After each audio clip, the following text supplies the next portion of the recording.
o risco, é mais comum você investir em uma carteira de ações do que investir somente em um ativo individual. Aí a gente vai ver como é que funciona, porque as pessoas tendem a investir mais em carteira do que em ativo individual, né? E porque essa prática aqui que a gente vai ver hoje, ela é mais comum do que o que a gente viu na aula passada. Então, uma carteira é qualquer conjunto ou combinação de ativos financeiros. E se supusermos que todos os investidores são racionais, e aí lembra que eu falei isso, inclusive na aula passada, sobre racionalidade dos agentes. Então, se a gente pensa que todos os agentes, eles são racionais, eles não são levados em consideração os fatores emocionais, comportamentais que influenciam nesse aspecto, e todo mundo só vai tomar as decisões com base na racionalidade, e, portanto, todos têm aversão ao risco. E por que, professora, essa racionalidade tem sentido com aversão ao risco? Porque se todo mundo fosse racional, né, todo mundo só pensasse na questão do medo de perder e está relacionado, lembra que a gente falou que risco está relacionado à perda financeira, então ninguém, né, assumiria esse risco, ninguém ia em busca de investimentos que pudessem ter possibilidade de provocar perda financeira. Então, nesse sentido, todo mundo seria avesso ao risco, todo mundo ia buscar investimentos que dessem maior segurança, né, que mesmo com retorno mais baixo, mas desse garantia de recebimento, desse garantia de retorno. Então, o investidor sempre optará por investir em carteiras e não em ativos individuais. Então, assumindo, né, que ele é racional, assumindo que ele vai buscar sempre o conjunto de investimentos que dê um retorno com a maior possibilidade de segurança, eles investiriam em carteira de ações e não em ativos individuais. Então, os investidores aplicarão em carteiras porque, com isso, estarão diversificando parte do risco inerente à situação em que se coloca todo o dinheiro em um único ativo. Então, vamos lá. Vamos só nessa perspectiva. Eu tenho aqui dois tipos de investimento, né? Tenho duas opções para esse investidor. Eu tenho uma carteira de ações, de carteira de ativos, e tenho um ativo em um único ativo. Vou investir nesse único ativo ou nessa carteira. Se eu investir os meus recursos financeiros somente nesse ativo individual e aquela ação se depreciar, eu vou perder todos os meus recursos financeiros. Já se eu investir numa carteira de ações, eu tenho mais de uma ação de uma companhia aqui nessa carteira. O que vai acontecer? Pode ser que ações de uma companhia caia, outras subam, e na média eu estou tendo lucratividade, entendeu? Então, por isso que a carteira de ações eu consigo diversificar esse risco e minimizar esses efeitos. Então, é preferível investir numa carteira do que investir num ativo individual. Ficou claro, pessoal, essa distinção?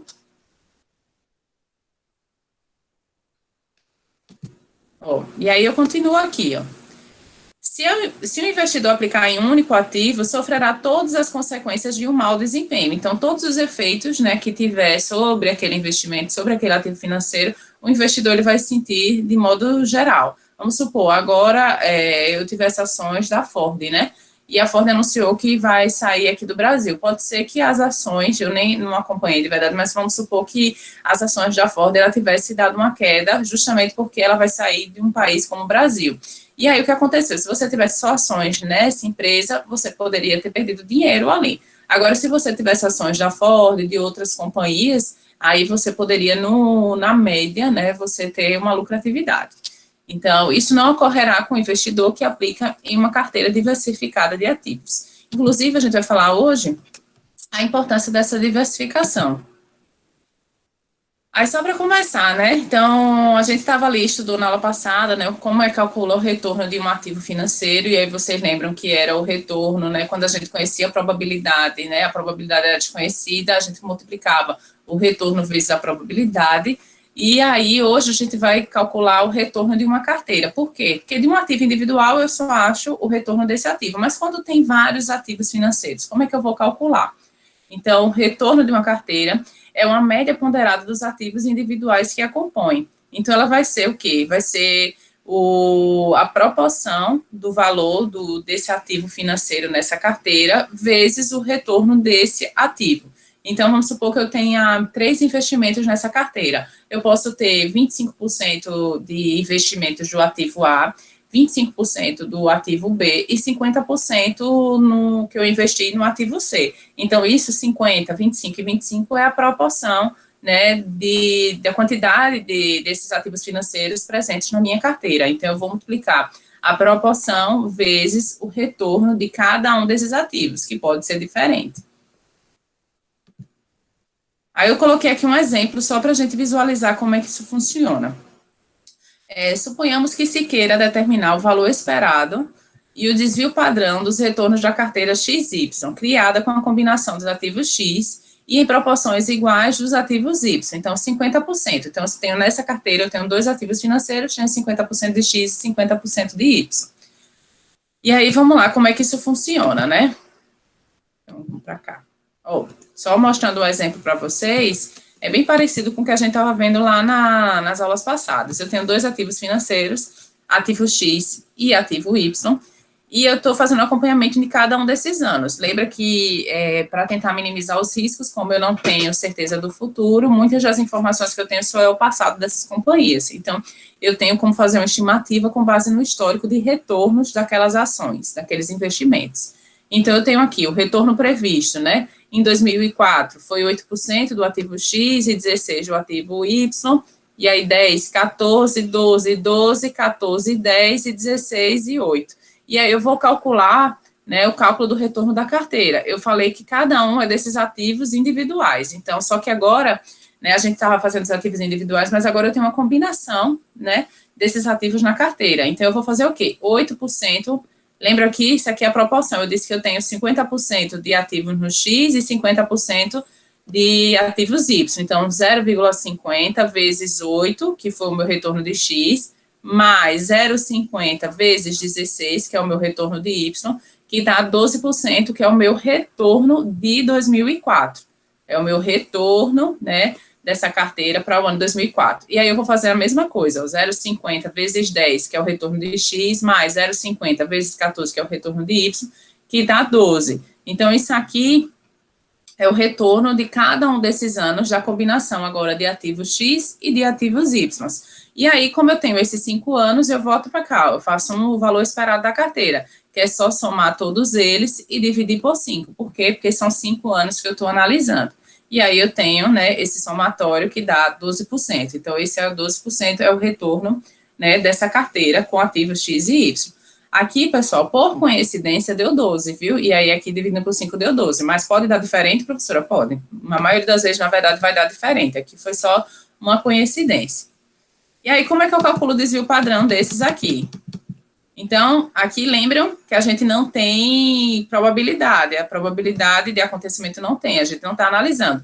Então, lembra que eu tinha 2 formas de calcular o desvio padrão, um com a probabilidade e outro quando essa probabilidade ela já era conhecida, como é nesse caso. E aí, nesse caso, eu não multiplico esse primeiro, o numerador pela probabilidade, e no denominador eu vou fazer o n menos 1. 5, que é o número de observações, menos 1. E aí, aqui eu só faço a primeira parte da fórmula, que é o Kzinho, né, menos o K barra, que é 12 elevado ao quadrado. E aí é importante, viu, pessoal? É esse 12 aqui, ó. Esses valores aqui. Por isso que se der diferente, não tem problema. Se aqui tivesse dado 10, seria 10 menos 12% elevado ao quadrado. Aí aqui a gente só pegou cada um deles, elevou ao quadrado e depois dividiu por 5 menos 1. Aqui o desvio padrão deu 0. O que significa esse desvio padrão de 0?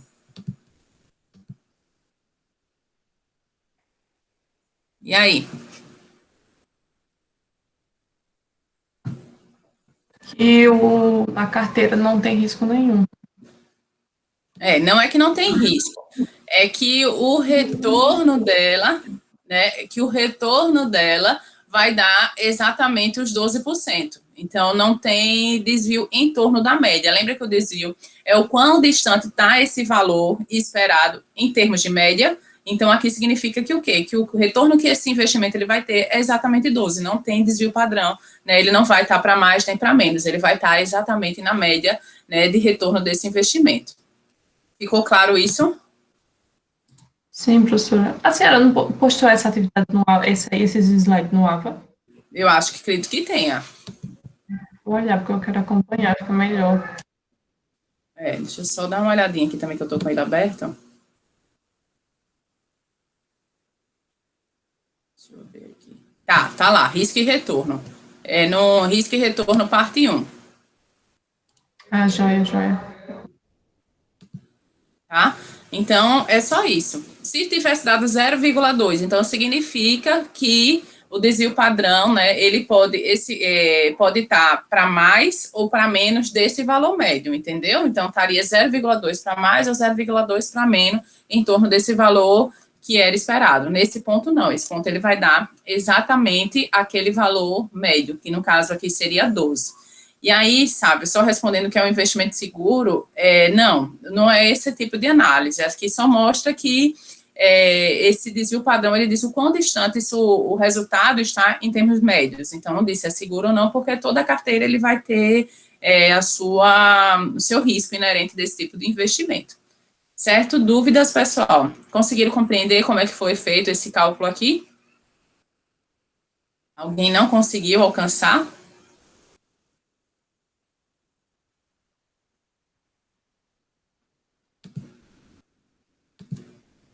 Professora, Oi.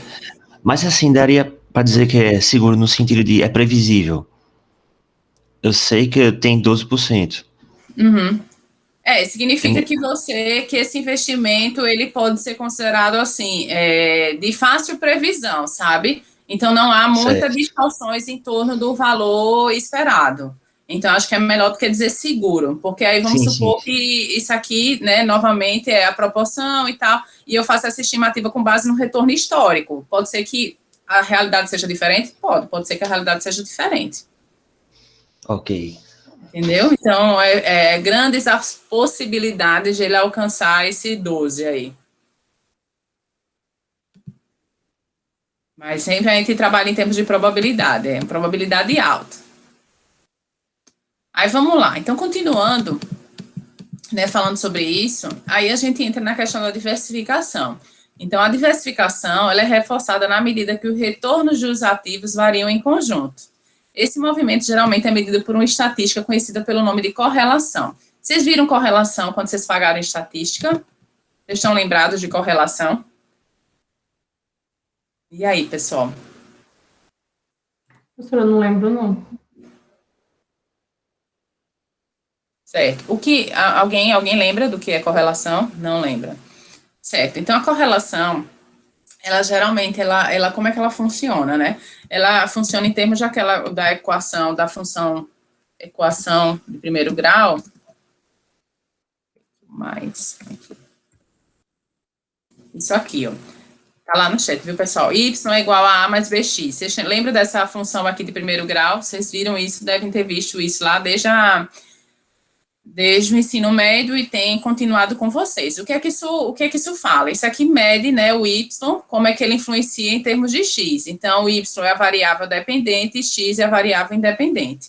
E aí, o que é que significa? Se eu estiver analisando, aqui vocês também já viram, aqui o sinal, se aqui for o sinal positivo, significa que qualquer alterações aqui em X vai aumentar esse Y. Tranquilo aí? Alguma dúvida a isso? Se aqui fosse negativo, significa que alterações, né, aqui ia diminuir o Y. Assim que funciona essa equação do primeiro grau. Se o x fosse zero, significa que o y seria A.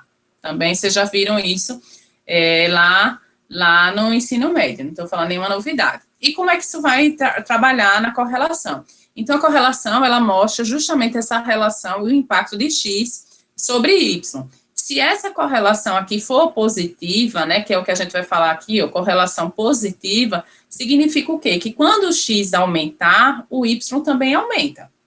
Então, se o x crescer... Licença, desculpe. A senhora está mostrando a fórmula porque só está no slide da diversificação.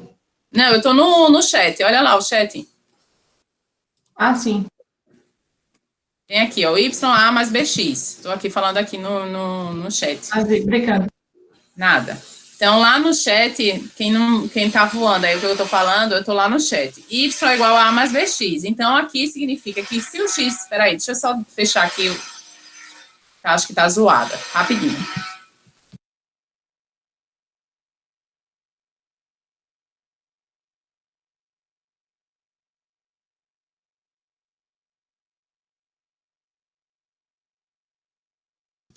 Começou uma obra aqui, acho que agora diminuiu mais a zoada. Então, vamos lá. Estou ainda partindo dessa função de primeiro grau. Então, se aqui, analisando essa função de primeiro grau, de y mais bx, significa, se tiver uma correlação positiva, que se X aumentar, o Y também aumenta. Então, qualquer alteração que tenha no X, o Y também aumenta. Isso significa o quê? Que existe uma correlação positiva entre X e entre Y, certo? E aí mostra esse comportamento aqui, ó. Se X aqui, tá vendo N? N subiu, o M subiu. Se o N desceu, o M também desceu. E assim sucessivamente. Agora, isso significa que só sobe, professora? Não, significa que também desce. Se X descer, Y também desce. Por quê? Porque é uma correlação positiva. Então, significa que eles caminham junto. Se um aumentar, o outro também aumenta. Se um diminuir, o outro também diminui. Tranquilo até aqui como é que funciona a correlação positiva? Tá.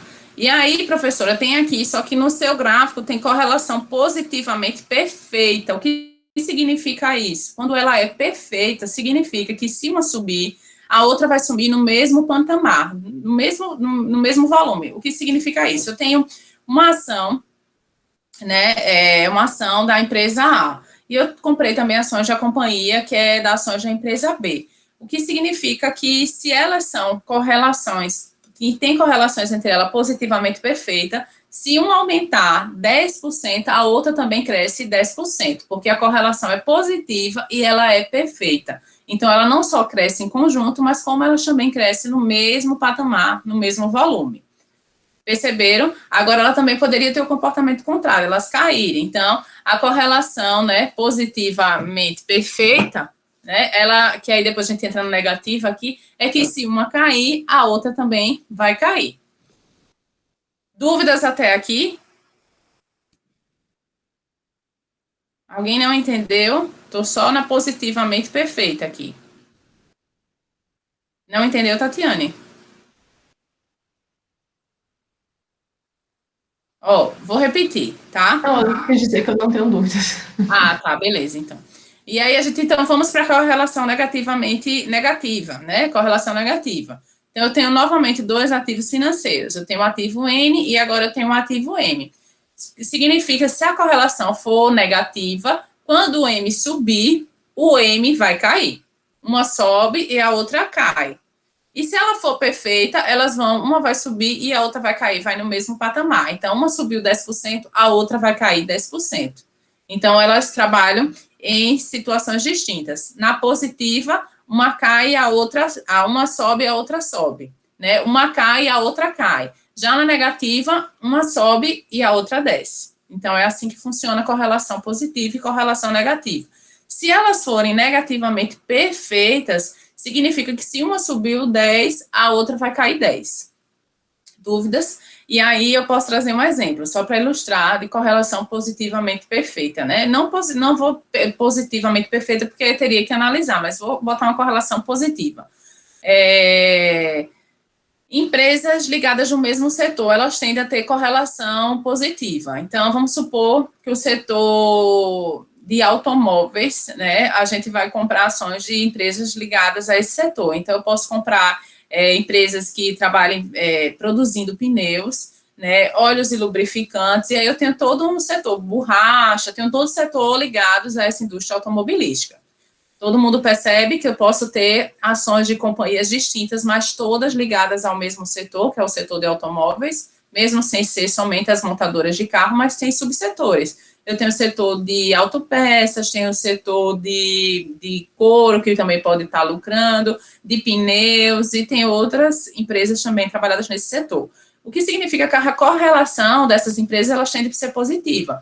Se o setor de automóveis subir, vocês entendem que isso aqui também sobe, essas ações dessas companhias, elas também tendem a ter uma correlação positiva. Quando o setor de automóveis sobe, elas também sobem. E quando o setor de automóveis cai, ela também cai. Por quê? Porque elas são do mesmo setor. Então, elas trabalham mesmo que em conjunto. Se uma subir, a outra também sobe. E se uma cair, elas também caem. Não estou dizendo que elas são perfeitas, porque tem umas que vão ter uma relação mais próxima do que outras. Mas elas tendem a ter correlação positiva. Dúvidas aqui? Alguém não entendeu? Tudo certo, beleza. E aí eu vou dar um exemplo de correlação negativa. Eu posso ter produtos de alto luxo, né? Vamos lá. Vou citar um exemplo bem chulo aqui, só para vocês entenderem. Vou supor que a gente tenha sabão Omo, né? Ações da empresa, né? Que produz o Omo, né? Um produto maior, e tem, sei lá, do Bem-TV.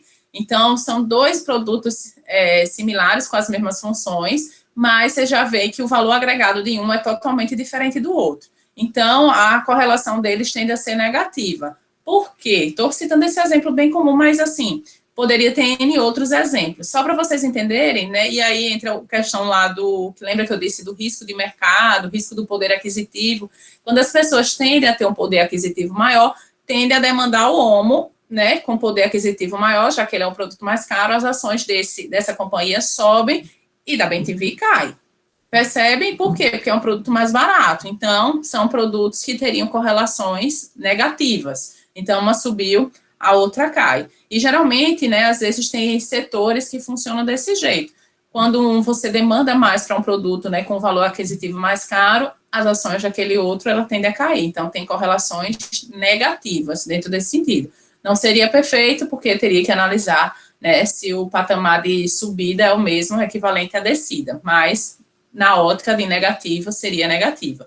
Dúvidas na correlação? Alguém não conseguiu compreender? Posso ir avançando?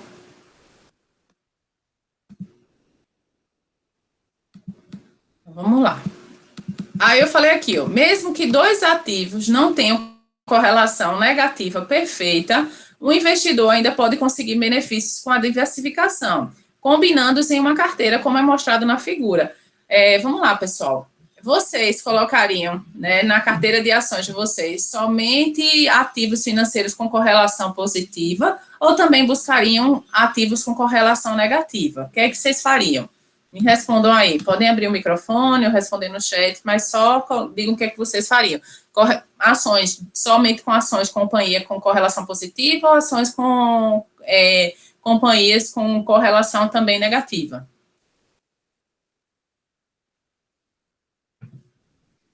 E aí?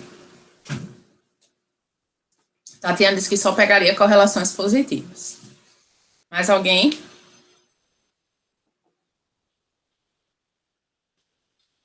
Coragem, pessoal. Lembrando só que semana que vem já é prova. Pegaria... se eu tivesse dinheiro, pegaria os dois, que o César falou aí.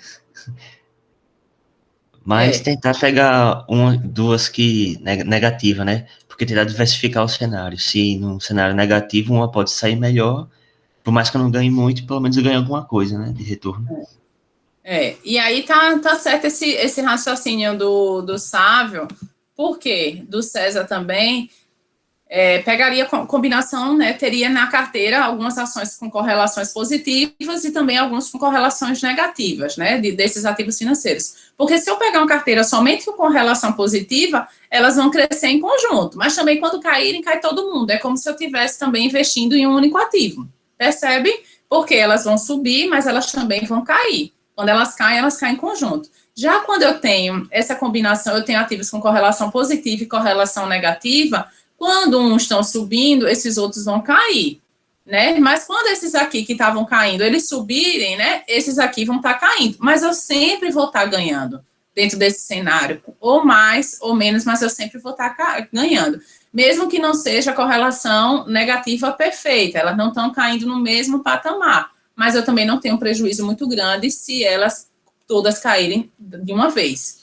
Ou também não vou ter o mesmo lucro do que se todas subissem de uma vez. Mas, partindo do conceito de racionalização, de racional e da aversão ao risco, o ideal é que eu tenha essa questão de diversificação. Umas com correlação negativa, outras com correlação positiva, para os efeitos do mercado eles serem mais diversificados.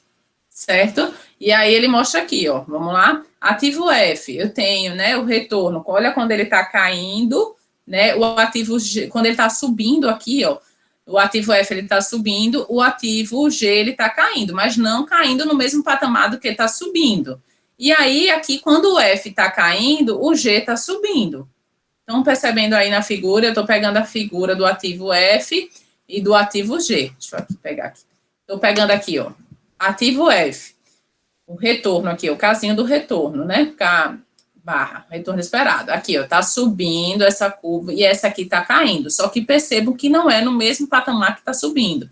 Por quê? Porque a correlação, ela é negativa, mas ela não é perfeita. E aqui, quando o ativo F caiu, o ativo G, ele subiu, entendeu? E aí, se eu combinar esses dois ativos, a minha curva de retorno, ó, fica muito mais discreta, né? Muito mais sem esses altos e baixos do que se eu tivesse só ativo F, do que se eu só tivesse ativo G. Então, é preferível, olha, em termos de retorno, eu estar com essa combinação desses ativos financeiros, dos ativos F e do ativo G.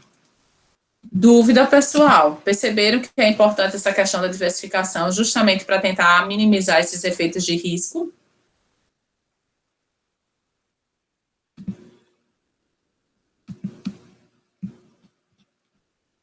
Aí vamos lá, então já que está tranquilo, né, acredito eu que está tranquilo até aqui, vamos ao exemplo. A gente fez, né, os ativos X e Y, você já sabe como é que faz. Agora eu adicionei um outro ativo aqui, Z. Aqui eu não estou mais analisando, né, a carteira, eu não quero mais saber o retorno da carteira, eu quero saber a comparação entre carteiras. Vamos supor que eu tivesse duas carteiras e eu quisesse escolher qual era a que tinha um retorno maior e tinha um menor desvio padrão. Eu tenho uma carteira XY, que foi a que a gente calculou lá naquele exemplo anterior, e agora eu tenho a carteira XZ. Todos ainda, XZ ainda continua com 50%, né, de ativo X e 50% de ativo Z. Então, lembrado como é que calcula? 8 vezes 50% mais 50 vezes esse 8%. E aí eu faço para cada um desses anos, 2004, 2005, 2006, 2007, e depois eu somo todos eles e divido por 5.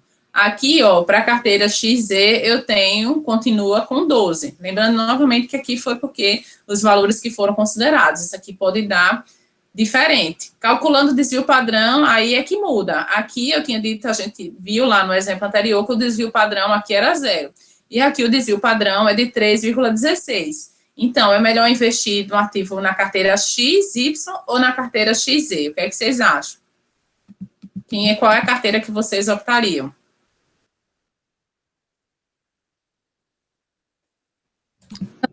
XY, na verdade. Desculpa, digitei errado. Todo mundo investiria na carteira XY, né? Porque aqui, ó, o desvio padrão dela é 0. Aqui o desvio padrão é 3,16. Então, significa que eu posso estar recebendo esses menos do que 3,12, né? Tem um desvio em torno desse 12 maior na carteira XZ. Mas o que é que eu quero mostrar? Percebam também que existe correlação nesses aqui, ó. Aqui, ó, no ativo XY, quando o 8 aqui 16, mas quando aqui, ó, sobe para 10, aqui sobe para 14, aqui desce para 14. Desceu 2, aqui subiu 2 pontos, aqui desceu 2 pontos.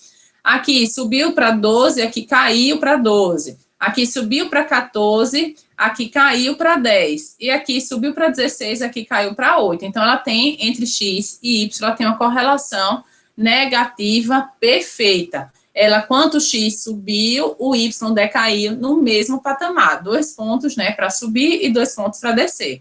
Já a carteira XZ, olha, aqui foi de 8, aqui foi de 8, aqui subiu para 10, 10, 12, 12, 14, 14, 16, 16. Significa o quê? Que X e Z têm uma correlação positiva perfeita. Conseguiram compreender? X e Y, né, nessa combinação carteira aqui, negativamente perfeita, e X e Z, correlação positivamente perfeita.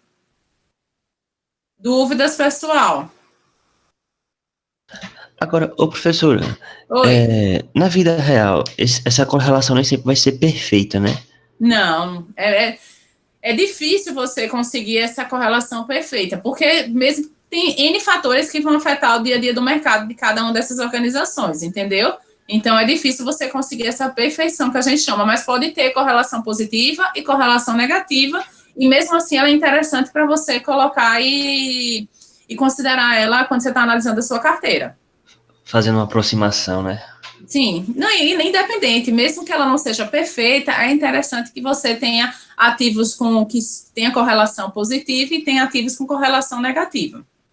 Certo. Ok, justamente por causa desses efeitos aí de diversificação, do risco que você consegue ter os efeitos, né, nesse caso. Uhum. Dúvidas aqui, pessoal? Vou passar um exercício aqui para vocês testarem fazer o desvio padrão e o retorno, né? Para ver se o que é que vocês encontram. Então, vai ter... Deixa eu passar aqui só para explicar para vocês como é que deve ser feito. Ó, essa é a quarta questão. Já estão conseguindo ver ela aí? Deixa eu abrindo agora. Estão vendo já? Conseguiram visualizar? Agora sim. Então, deixa eu explicar. Ó, Jamie Wong está pensando em dois ativos, né? Duas carteiras contendo dois ativos, ativo L e ativo M. O ativo L representa 40% do valor da carteira e o M 60%. Os retornos esperados de cada um dos ativos dos próximos 6 anos, de 2004 a 2009.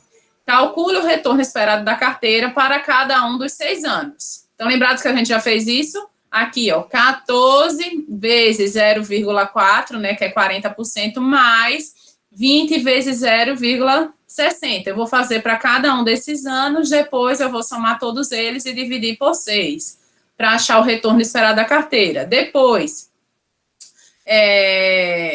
aqui eu vou calcular para cada um dos anos, né, que já faço a letra A, e depois o retorno esperado, que é só dividir pelo número de 6 anos. E depois eu faço o desvio padrão.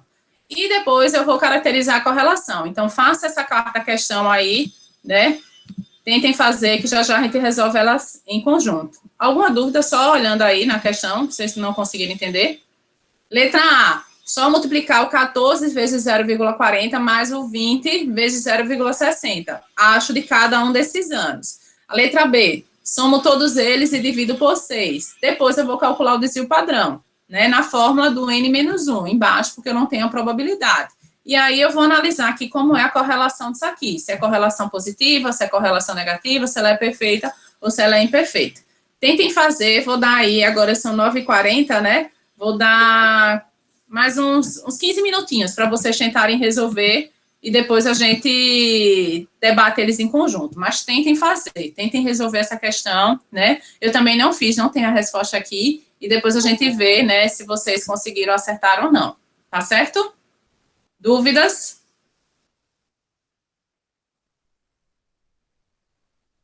Pronto. Tentem fazer aí que já já eu volto. Tomar uma água aqui.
Oi, pessoal, demorei um pouquinho mais. E aí, conseguiram terminar? Alguém conseguiu fazer a questão? Tem dúvidas? Eu fiz a letra A, a letra B, eu acredito. Eu fiz, mas eu não sei se está certo. Vamos lá.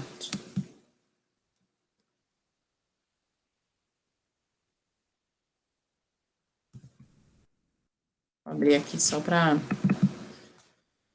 a gente ver aqui.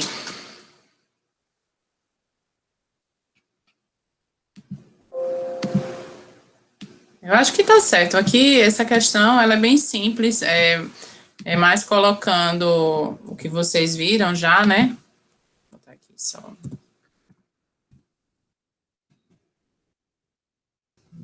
04, 05, 16.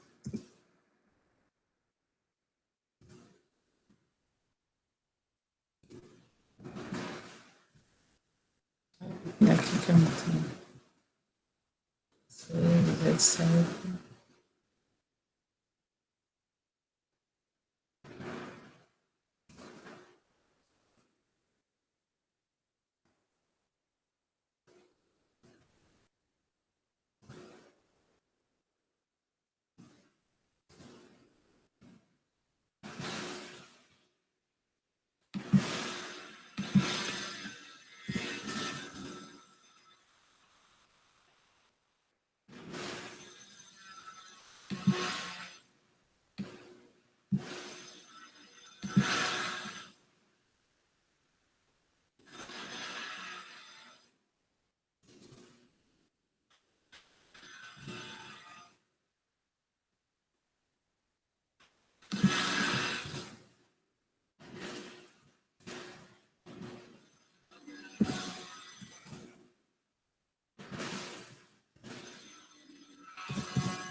Vamos lá, pessoal. Deixa eu só mudar aqui, vou abrir aqui minha planilha do Excel.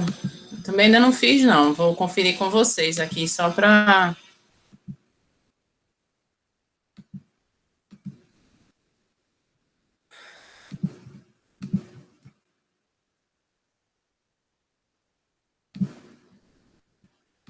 Certo, vamos lá.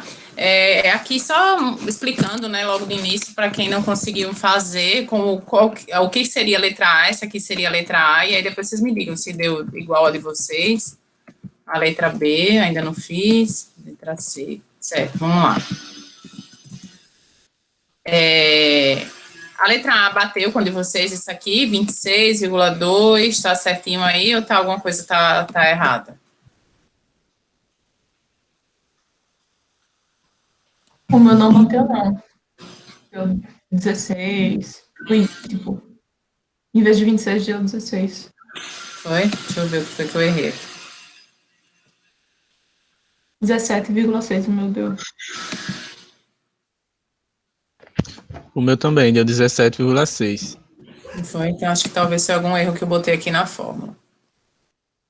Ah, tá, foi aqui, achei.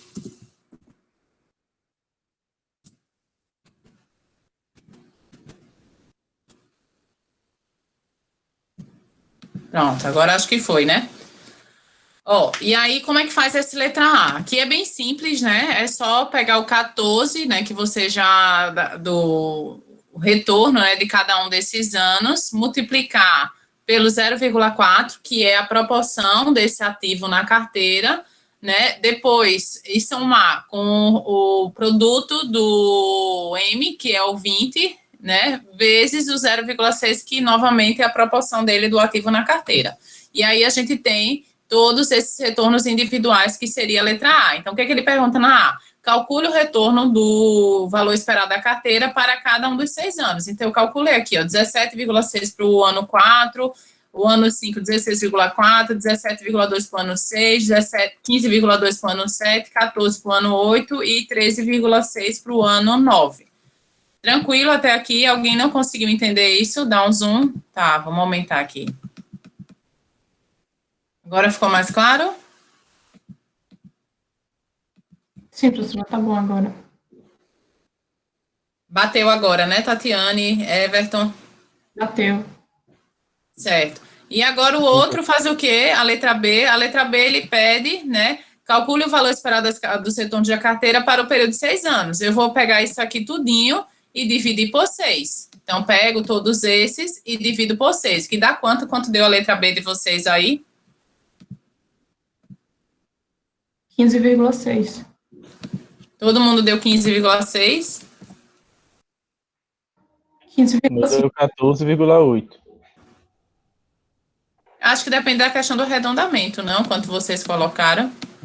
Mais alguém mais deu diferente?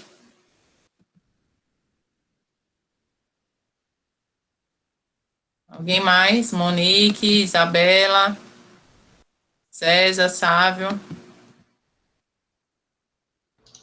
Não, professor, eu tinha esquecido de somar o LM. Aí eu tô fazendo agora, deu 15,47. Certo.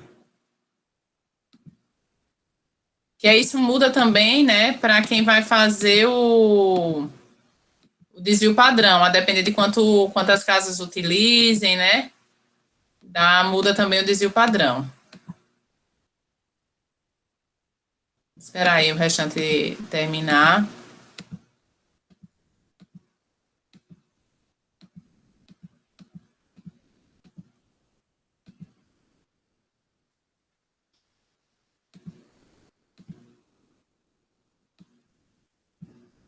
O meu deu 15,67 aqui. Aí pode ser 15,6 ou 15, vou botar aqui 67, vou botar duas casas.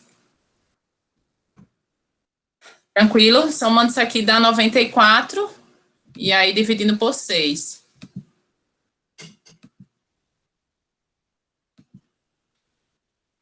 Aí vamos lá. A letra C, ele pede para fazer o desvio padrão. Calcula o desvio padrão dos retornos da carteira para o período de 6 anos. Como é que a gente faz o desvio padrão? Aqui eu estou fazendo, poderia botar aqui só, pegar o FX e calcular a forma do desvio padrão.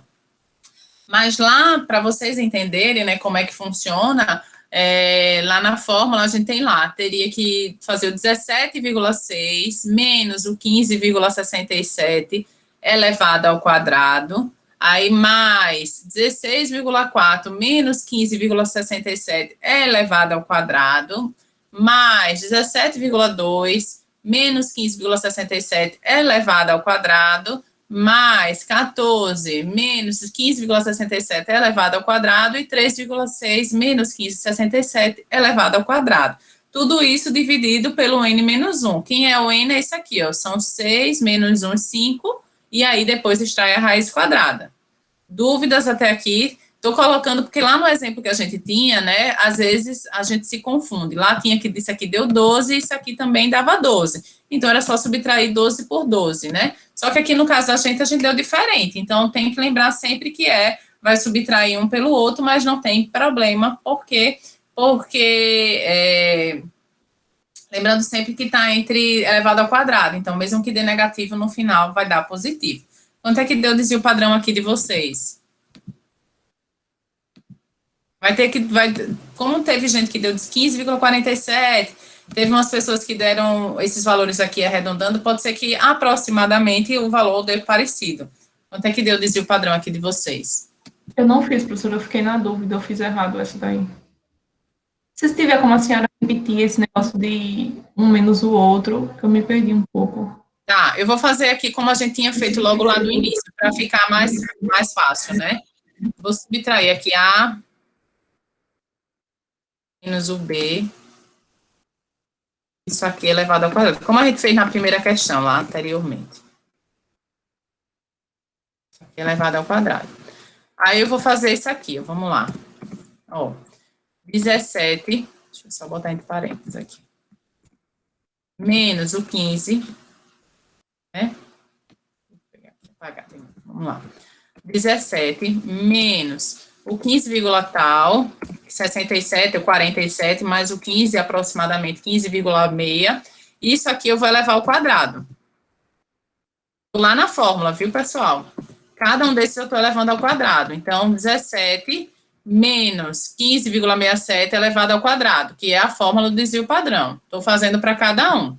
Aqui eu vou só puxar, que é a mesma coisa que eu faço para os outros. Ó, 16 menos 4, né, aqui, ó. Deixa eu ver se eu faço isso de novo aqui para vocês. Estou achando esse valor muito alto. Vamos lá. Ó, só para vocês entenderem. Vamos lá de novo. 16 menos 15,67. Por quê? Porque é o retorno de cada um desses anos. É o retorno de cada um desses anos, menos o retorno esperado, que foi o que vocês acharam. E aí, esse retorno esperado, vocês vão elevar ao quadrado. Isso aqui eleva ao quadrado. Cada um deles. Aí, vou fazer aqui de novo. 17,2, que foi o retorno desse ano 6, 17,2 menos o 15,67, que foi o retorno esperado que vocês encontraram, elevado ao quadrado. A mesma coisa eu faço aqui sucessivamente. 15,2 menos 15,67, que é o retorno esperado, isso aqui elevado ao quadrado. Alguém não está conseguindo entender o que foi que eu estou fazendo aqui? Estou pegando o retorno que vocês encontraram na letra A de cada um dos ativos e elevando ele, subtraindo do retorno esperado que vocês já encontraram e elevando ao quadrado. Fazendo como manda a fórmula, viu? Ó. Alguém não entendeu aí o que foi feito? Alguém não conseguiu entender, Tatiane? Eu entendi agora, obrigada. Nada. Aí, o que é que diz a fórmula? A fórmula, ele fala que isso aqui vai ser o somatório deles. O somatório deles.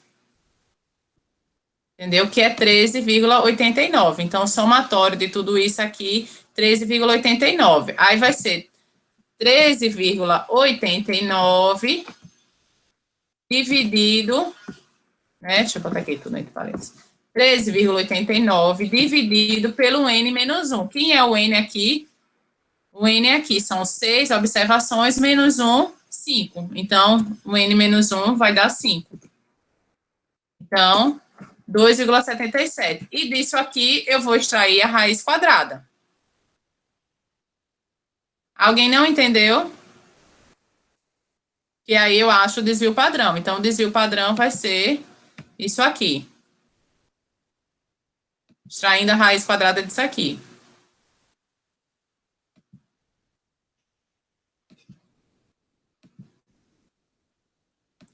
Meia, meia. Alguém deu diferente aí? Pode ter dado um pouquinho para mais ou um pouquinho para menos.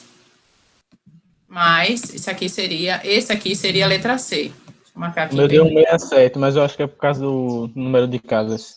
É. E também dá, né? Porque esse aqui eu for arredondar aqui, sabe, seria 167, né? Esse aí, marcado em amarelo, seria a letra C. Dúvidas, pessoal? Alguém não conseguiu entender isso aqui, como foi feito? Fiz aqui aos pouquinhos. Oi, Monique. Se, no caso, o meu deu na letra C, não, na letra B, 15,47. Certo. No seu, 15,67, né? Aí, no caso, na prova, como a senhora avaliaria isso? Eu veria quantas casas você fez aqui, porque isso aqui pode ser um erro, quanto mais casas, né, mas aí teria...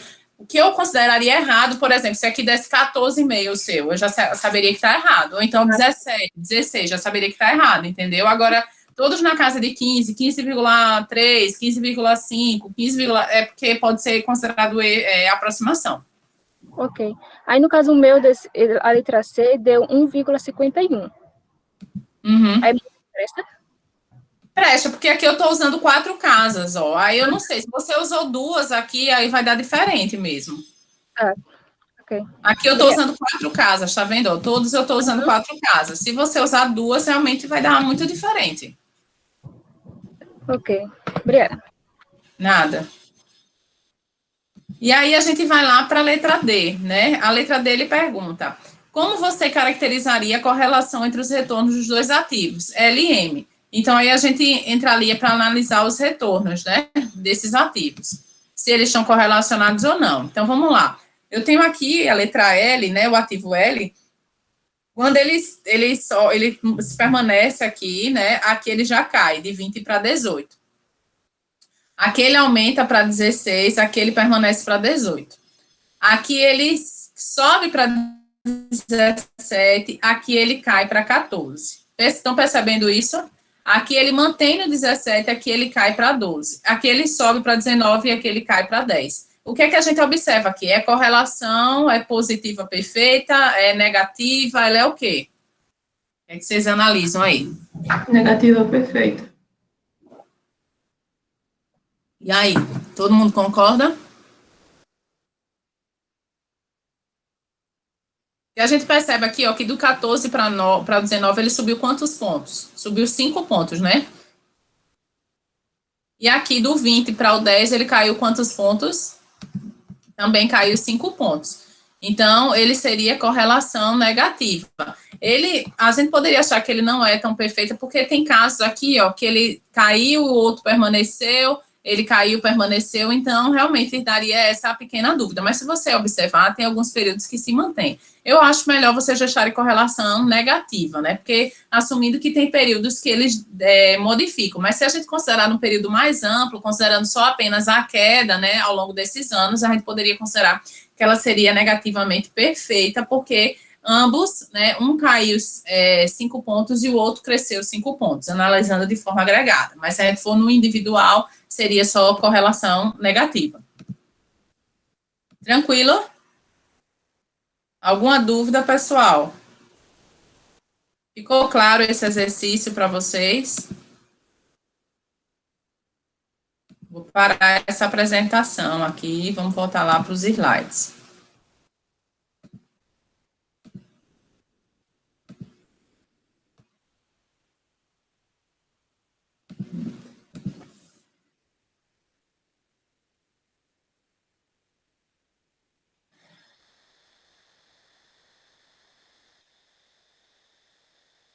Então, vamos lá. Então, a gente já fez um exemplozinho. Agora, a gente entra para a existencial, muito provavelmente... Tá, já está aparecendo aí o slide?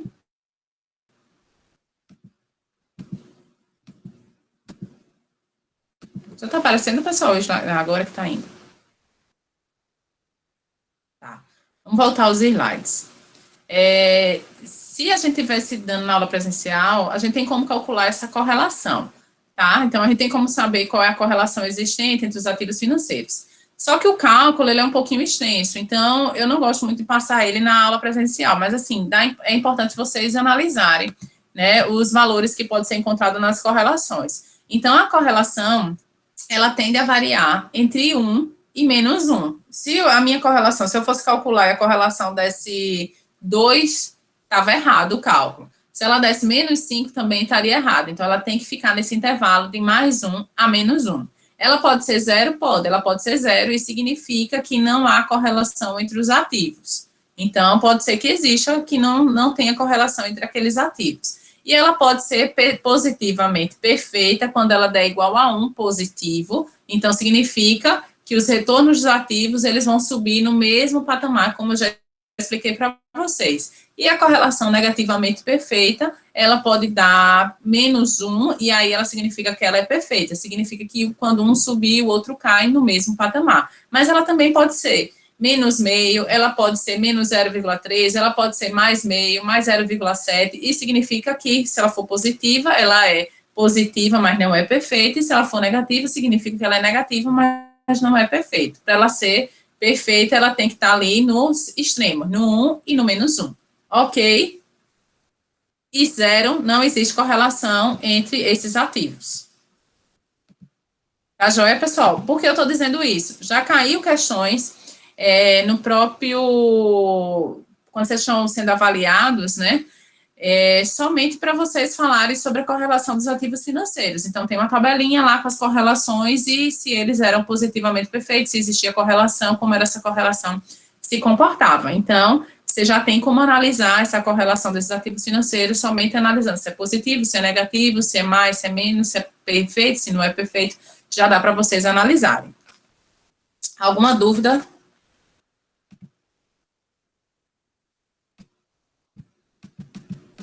Aí, vamos lá. Já que está todo mundo caladinho, eu vou continuando aqui, viu? Vamos falar um pouquinho agora sobre risco de uma carteira, né? A gente estava falando que quanto mais ações você incorporar na sua carteira, menor vai ser o risco. Então, quanto mais ativos você estiver incorporando na carteira, mais eu consigo diversificar esse risco desses investimentos. Entretanto, né, a gente tem um risco conhecido como risco sistemático, que esse é não diversificável. Então, eu não consigo diversificar esse risco. E eu tenho o risco sistemático, né, que é o risco, tem o risco não sistemático, que ele é diversificável, eu consigo diversificar ele pela adição de ativos na carteira, e o risco sistemático, eu não consigo diversificar ele. Ele vai existir, mesmo eu colocando, quanto mais ativos eu colocar na carteira, sendo correlação positiva, negativa, eu não consigo eliminar ele da minha carteira. Então, eu tenho esses dois tipos de risco quando eu estou analisando, né, essa minha carteira de investimentos. E aí também tem outro ponto, né? A gente tem um risco quando a carteira é formada somente por ativos domésticos e quando ela é formada por ativos domésticos e internacionais, o risco, ele tende a ser menor. Por quê? Porque a gente falou logo lá no início que a gente tinha um risco considerado de mercado. Então, esse risco de mercado, ele vai afetar todas as ações das companhias que estão localizadas nesse mercado, umas mais, outras menos, mas é afetado. E aí, o ideal, né, é que você tenha numa carteira sua uma ações de companhias tanto nacionais quanto internacionais. Por quê? Porque ela elimina, ela diminui esse risco de mercado. Ela vai afetar as empresas nacionais que você tem, né, ações de companhia daquelas empresas, né, pelo aquele risco que está acontecendo, mas de outras companhias, o mercado ele vai se manter. Então, você consegue, a não ser que seja efeitos como uma pandemia, que afeta todo mundo, então, uns países mais, outros menos, mas vai afetar todo mundo. Crise econômica, né, que de grandes mercados que você vai afetar todo mundo, mas geralmente pode ter questões muito particulares de determinados países que você consiga eliminar somente, ou diminuir, né? Eliminar é complicado, mas diminuir somente considerando carteira formada por esses dois tipos de ativos, nacionais e internacionais. Dúvidas, pessoal? Alguém quer comentar alguma coisa? Tá tudo certinho até aqui?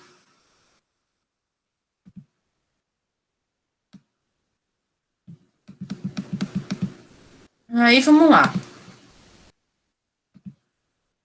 Então, nesse âmbito, né, já que a gente sabe que tem esses dois tipos de risco, a gente tem um risco não sistemático, a gente tem um risco sistemático, e a gente consegue, que tem um risco de mercado que vai afetar as empresas, né, as empresas domésticas, que deveria ter uma carteira com ativos nacionais e internacionais. Aí a gente tem um modelo que ele foi criado, que é o modelo KPM, né, a gente vai falar também sobre ele agora, e ele tem suas particularidades, mas ele foi criado, até coloquei aí, né, que boa parte do risco da carteira, o desvio padrão dos retornos, pode ser eliminada simplesmente com a aplicação em um grande número de ações. Então, realmente, o risco não sistemático, adicionando ações, que é o que a gente estava falando agora, a gente consegue, né, diminuir, quase eliminar esse risco, né, justamente pela diversificação. O risco que não pode ser evitado com a adição de ações, o risco sistemático, ele não pode ser eliminado por meio da diversificação, porque essa variabilidade é causada por eventos que afetam a maioria das ações de maneira semelhante. Então, ela vai afetar a maioria das ações, foi como eu falei, o caso de uma pandemia, ela vai afetar todas as ações de todas as companhias, umas mais, outras menos, mas ela vai afetar. Então, exemplos disso são variações de fatores macroeconômicos, como taxas de juros. Dentro daquele mercado, se aquela taxa de juros sobe, se aquela taxa de juros desce, isso vai afetar todas as empresas. A inflação afeta todas as companhias, como eu disse, umas mais, umas menos, outras mais, todas vão serem afetadas. Nível de atividade econômica, se o país, né, no qual está inserida aquela empresa, se está crescendo, se não está crescendo. Então, tudo isso vai impactar essas companhias. Então, não tenho como eliminar esse risco, mesmo diversificando. Aí vocês podem me perguntar, professora, mesmo colocando ativos internacionais, eu consigo diminuir os efeitos por causa dos outros mercados, mas esse mercado aqui ainda vai sentir esse efeito desse risco sistemático.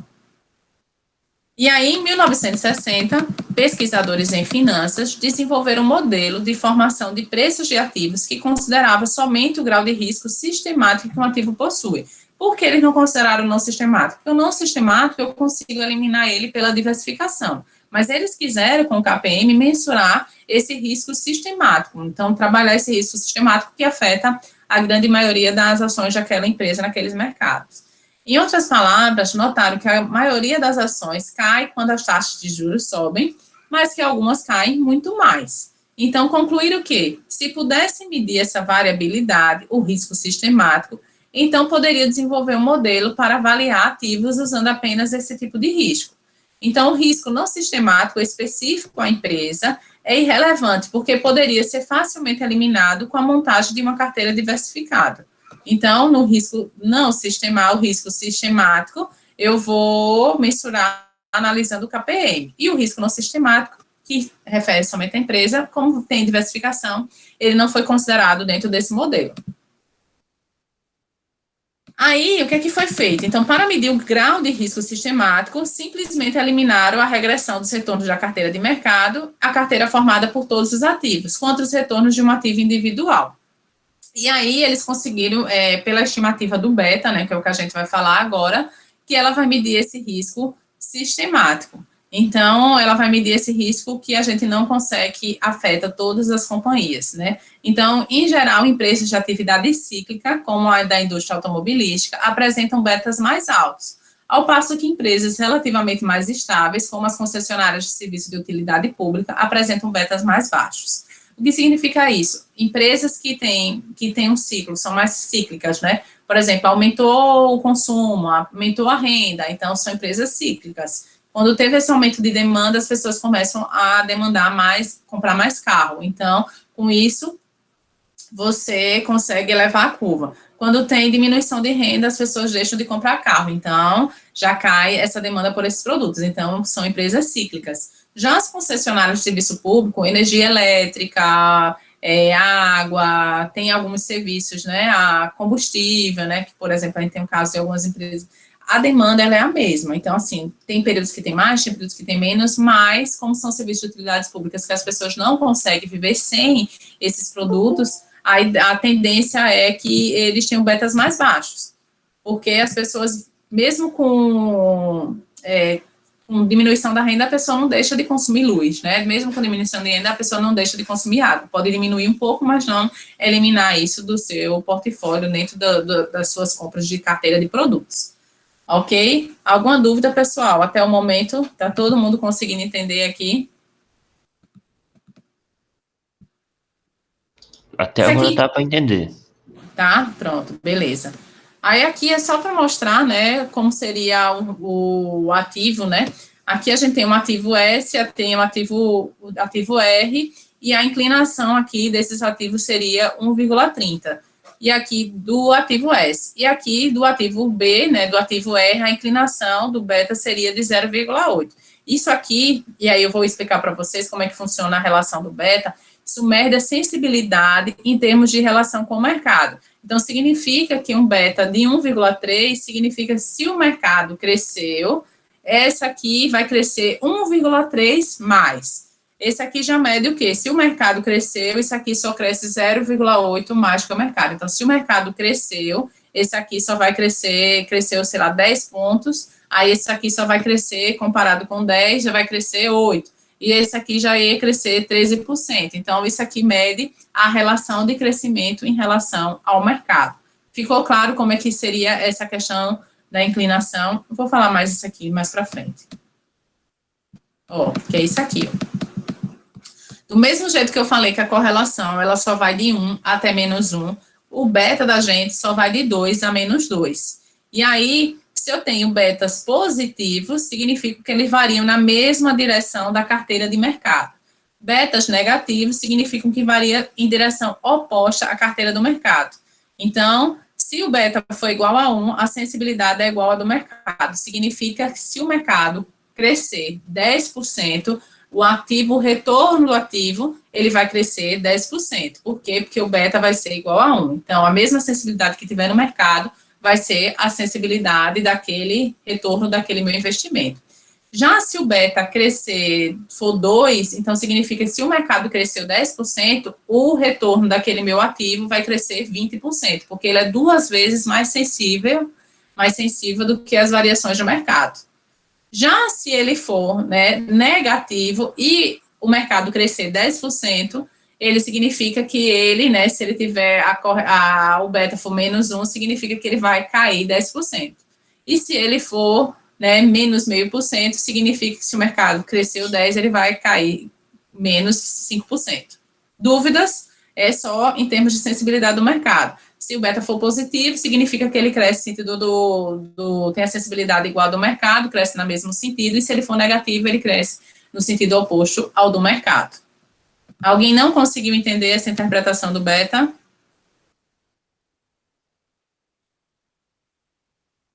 Alguma dúvida, pessoal?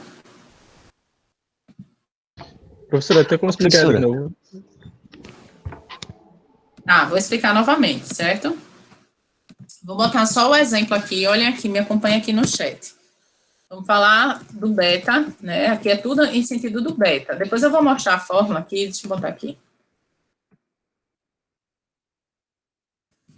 Do KPM, só para vocês entenderem. Como é que funciona, qual é a fórmula do KPM. Vou colocar aqui no chat, já que a gente não tem quadro, dê uma olhada ali no chat. Essa aqui é a fórmula do KPM, tá lá no chat, né? Esse beta que eu tô falando é esse aqui, ó, esse BI aí, ó, que ele vem antes dessa multiplicação, entendeu? Essa é a fórmula do beta.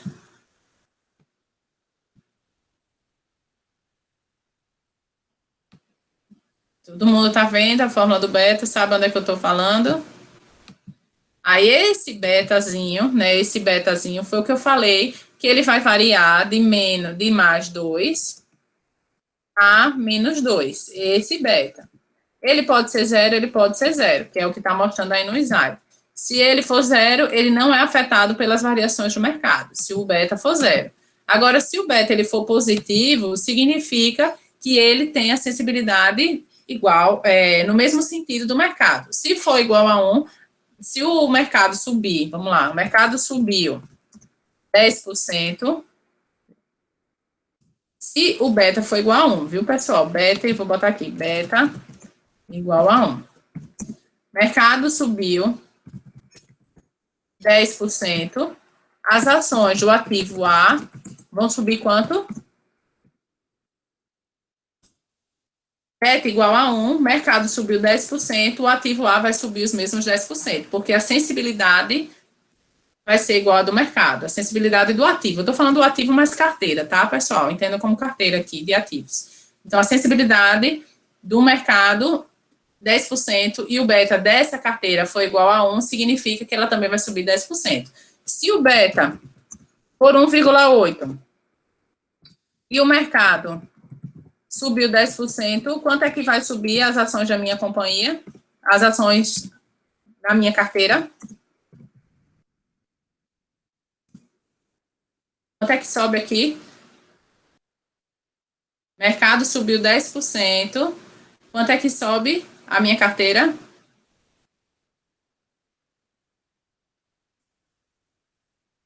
R$18%, isso mesmo.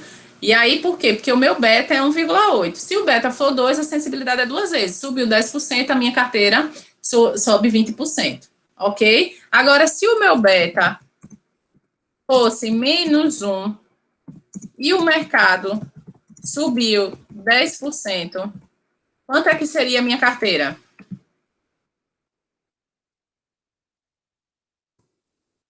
Meu beta é -1. Mercado subiu 10%. Quanto é que seria meu beta? Então, meu beta seria de quanto, pessoal? A minha carteira. Então, meu beta, como ele é negativo, eu sei que o meu efeito vai ser o contrário. Então, a minha carteira ela vai cair 10%. Mesmo o mercado subindo, como o beta é negativo, a minha carteira ela vai cair. Se fosse menos meio, então o mercado subiu 10%, o efeito seria de menos 15%. E assim sucessivamente. É a mesma análise parecida com aquela correlação, só que agora em termos de beta. Então, é termos de sensibilidade da minha carteira em relação ao mercado. Ok? Quanto a minha carteira ela é sensível ao comportamento do mercado. Se for positivo, significa que eles sobem todos na mesma direção. Se for negativo, se o mercado subir, a minha carteira cai. Se o mercado cair, a minha carteira sobe. Beleza? Dúvidas até aqui? Ficou mais claro? Alguém não entendeu?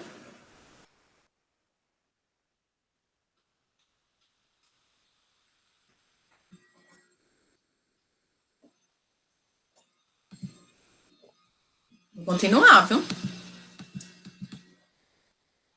Ó, vamos ao exercício. Só para vocês terem ideia, né? Eu tenho duas carteiras aí, e eu tenho os betas, né? Tenho a carteira V e a carteira W.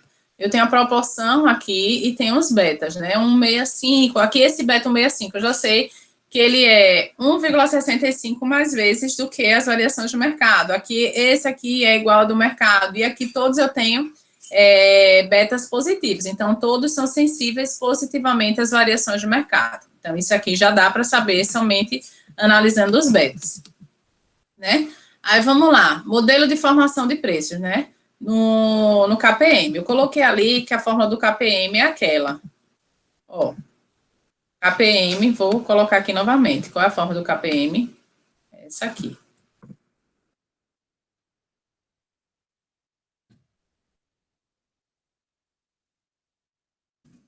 Eu botei ERE, mas aqui é a mesma coisa de retorno, viu? Foi porque essa fórmula aqui eu achei aqui no Google, para digitar. Mas aqui esse pode ser a fórmula do retorno, né? Só que é a nomenclatura que é diferente. Então, retorno exigido, ou esse ERE aí que está aí, para todos os ativos é formado de duas partes. A taxa livre de risco e um prêmio por risco. O prêmio por risco depende das condições do mercado e do próprio ativo. A taxa livre de risco, né, o RF, a taxa livre de risco, esse RF aqui, ó, a última parte da fórmula, ó, é a taxa livre de risco, né, a taxa que não vai ter risco para você investir naquele mercado. Geralmente é estimada a partir das letras do Tesouro dos Estados Unidos. Por quê? Eu estou colocando isso porque esse KPM ele foi desenvolvido lá nos Estados Unidos. Mas a gente tem taxas, como calcular essa taxa também disponibilizada pelas letras dos tesouros no Brasil. Então, é a mesma coisa, né, calculada pela remuneração desse tesouro direto, que é mais considerado mais seguro, e aí essas letras, também, o lastreio dessas letras também tem como saber a taxa livre de risco. Inclusive, para quem estiver estudando lá pelo Migliorini, ele mostra esse modelo KPM utilizando toda a abordagem brasileira, utilizando informações e valores brasileiros, mesmo que estejam desatualizados, mas a reta é para informações nacionais. O Gitman, ele já utiliza, como ele é um livro americano que foi traduzido, ele já utiliza somente a abordagem, os exemplos dele são todos americanos. Tá tranquilo? Então, só fica essa distinção aí. O prêmio por risco de uma ação tem duas partes. O prêmio por risco do mercado, ou seja, o retorno exigido ao se aplicar em qualquer ativo com risco, em lugar de aplicar a taxa livre de risco. E o beta, que é um coeficiente de risco que mede a sensibilidade do retorno da ação específica a variações das condições de mercado, que foi o que a gente falou. Então, ele vai ser essa taxa livre de risco, que é o RF, mais o beta, que é essa sensibilidade, né, pelo mercado. E aí a gente entra lá na fórmula, né, que é essa fórmula que eu coloquei aí para vocês. KI ou RI é a mesma coisa, só muda a nomenclatura.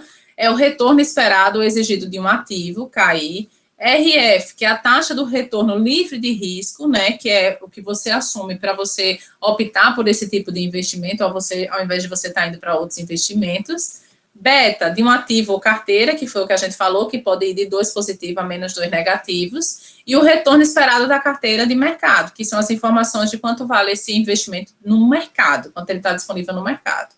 Isso é a forma que a gente tem para calcular o retorno, né, desse investimento, mensurando somente o risco sistemático. E aí tem um exemplo aqui para vocês. Calcule o retorno exigido da Federal Express, né, que só um exemplo. Supondo que tenha beta igual a 1,25, a taxa de letras do Tesouro dos Estados Unidos seja de 5% e o retorno esperado, né, desse índice, desse investimento, seja igual a 15%. Então, retorno de 5% mais 1,25, que é o beta, 15%, que foi as letras do Tesouro, né, e menos o mercado, né, disponível pelo mercado, e menos os 5%, que é o retorno livre de risco. Então, só fazendo essa operação aqui, a gente tem que o retorno esperado desse investimento seria 17,5%. Alguma dúvida, pessoal? Estou sempre perguntando. Se vocês tiverem, falem agora. Depois a gente vai fazer um exercício desse para encerrar a aula de hoje. Aqui é só explicando como é que funciona isso graficamente, né?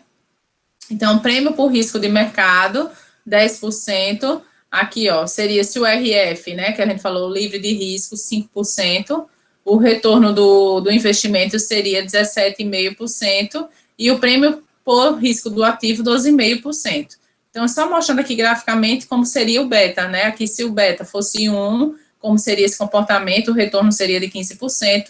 Como o beta é 1,25, o retorno desse investimento ele tem que ser maior, tem que ser 17,5% para assumir o risco, né, desse investimento. Também pela sensibilidade que esse investimento tem em relação ao mercado. Então, se o mercado subiu, esse investimento ia ter o retorno também maior, tá? Aí, como eu listei para vocês, isso aqui tem um dado antigo, né, mas só para, tem até betas equivocados aqui, teve um erro de digitação, betas maiores aqui, o EB está com beta maior, mas é só para vocês verem que algumas companhias têm betas mais altas do que outras. Como eu falei, empresas de tecnologia, elas tendem a ter uma sensibilidade maior ao comportamento do mercado do que concessionárias públicas. Então, é só analisar qual é o setor no qual a empresa está inserida, que vai ter esse tipo de relação, vai ter maior sensibilidade e menor sensibilidade às alterações do mercado. E aí, tem algumas coisas, né, que eu também queria mostrar, que o KPM, ele tem algumas limitações, que é isso que a gente vai encerrar, pelo menos essa parte textual aqui de hoje.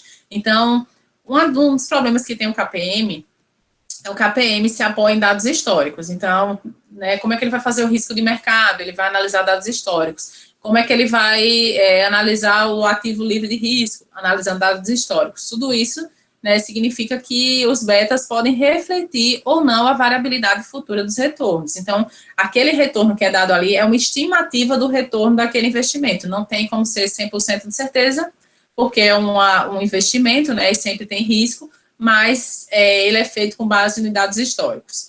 Portanto, os retornos exigidos indicados pelo modelo devem ser usados somente como aproximações ou como estimativas de rentabilidade daquele investimento, e não como 100% de segurança. O KPM também supõe que os mercados são eficientes, então que não há informação privilegiada, que não há algumas contradições, algumas coisas que acontecem no mercado financeiro que a gente sabe que existe, né, algumas distorções inerentes ao mercado, o KPM ele não absorve, ele não assume essas coisas que acontecem inerentes ao mercado financeiro. Então, ele pressupõe que todos os mercados são eficientes, que todas as economias, todas as empresas, elas competem de forma igualitária. Então, embora o mundo perfeito dos mercados eficientes pareça pouco realista, há estudos que têm fornecido evidências favoráveis à existência da relação entre expectativa descrita pelo KPM e mercados ativos, como o da Bolsa de Valores de Nova York. Então, tem alguns estudos, né, que já mostram que o KPM ele pode ser acionado. Então, dá para ser considerado também os modelos KPM. Então, ele tem essas dificuldades, mas ele deve ser analisado, deve ser considerado para poder fazer essa estimativa desse risco sistemático, entendeu? Então, a gente passa para vocês, né, porque algumas provas, alguns concursos já caíram também falando sobre o KPM, então é interessante vocês saberem, mas saberem que eles têm essas ressalvas. Dúvidas, pessoal? Alguém não conseguiu entender, quer colocar alguma coisa? Tá, então, Vamos fazer mais uma atividade para a gente encerrar a aula de hoje, tá bom? Deixa eu botar lá no outro.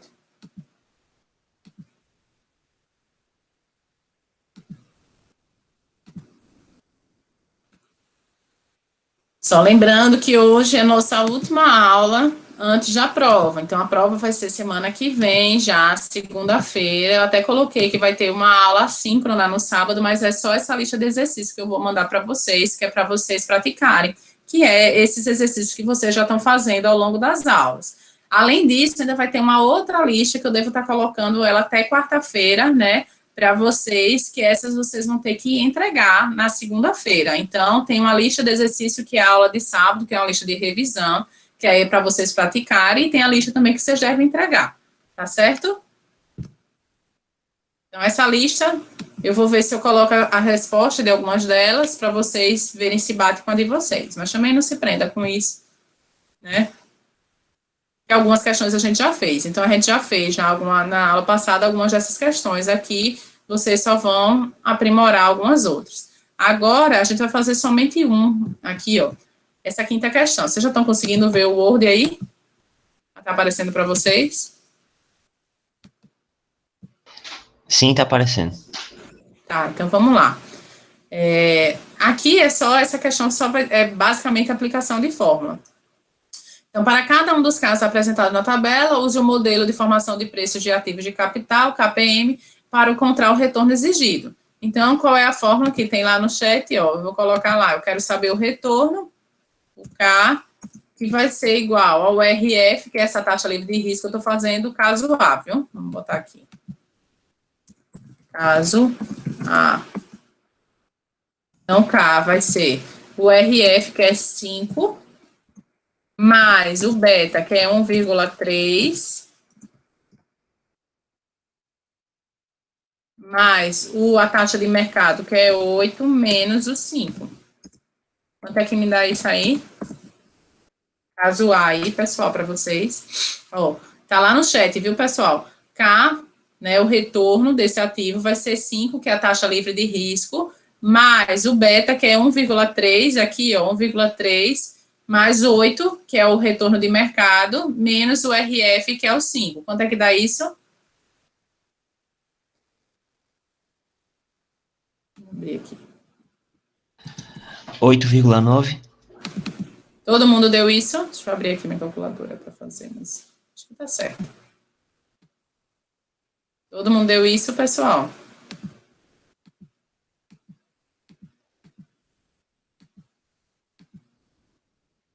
Isso. 8,9. Então, 8,9 seria o retorno para o caso A. E vocês vão fazer isso para os demais casos, para o caso P, para o caso C, para o caso D e o caso E. Só a aplicação de fórmula, tá? Então, é só para vocês verem, eu fiz só esse aqui para vocês verem como é que funciona. Vou lá para o ativo, para o sexto, né? Sexta questão. Rose Bell está tentando avaliar duas carteiras possíveis, formadas pelos mesmos 5 ativos, mas em diferentes proporções. Ela está particularmente interessada em usar os betas para comprar os riscos das carteiras. E para isso, coletou os dados apresentados. Calcule os betas da carteira A e carteira B. Eu sei aqui, ó, o beta do ativo, né, de carteira A, e tem uma proporção de cada um deles, 10% e 30%. Aí é a mesma coisa, multiplicar um pelo outro para poder fazer a comparação daqueles ativos financeiros. Tem até um slide que mostra qual é a fórmula sobre isso, entendeu? Lá no livro também tem. Dessa proporção. Só é colocar aqui a mesma coisa que vocês fizeram lá. Compare o risco dessas carteiras, tanto com relação ao mercado, quanto em uma relação a outra, qual delas oferece o risco maior. E aí vocês acham também. Estou colocando aqui só que as questões que vocês vão ter que resolver. Tá? Esse aqui já é igual ao outro. Ó. Esse aqui, ó. Considere que um analista tenha as seguintes informações envolvendo risco e retorno. Então, retorno esperado é isso, beta é tal. Suponha que o modelo KPM seja válido, calcule o valor percentual mais próximo do retorno esperado. Eu vou colocar essa lista de exercícios lá para vocês, né, para vocês praticarem. Algumas vocês já fizeram, né, eu vou limitar, e outras vocês vão ter que me entregar. Eu vou listar qual é que vai valer a pontuação, né, vou colocar alguns desses, e outros eu coloco a resposta para vocês irem praticando para avaliação. Mas, de todo modo, a grande maioria vocês já fizeram, já viram como é que faz. Alguma dúvida nesses exercícios que foram listados? Só vão surgir quando vocês estiverem fazendo. Mas nesse que a gente resolveu aqui, nessa questão, é só aplicação de fórmula. Eu vou colocar alguns a resposta, e aí vocês tentam fazer em casa. Infelizmente, a gente não tem monitor, né? E não vou conseguir, não vai ter uma outra aula para a gente tirar dúvidas sobre essa questão. Então, por isso que é muito importante que vocês tentem fazer e conversem entre vocês. O livro, quem tiver com o livro Migliorini aí, ele tem a resposta também, tem alguns que têm a resposta, mas esses exercícios não são dele, então eu vou tentar colocar as respostas dessas questões que vocês já resolveram e de mais algumas ao longo dessa lista que eu vou adicionar, tá bom? Vou fazer as chamadas.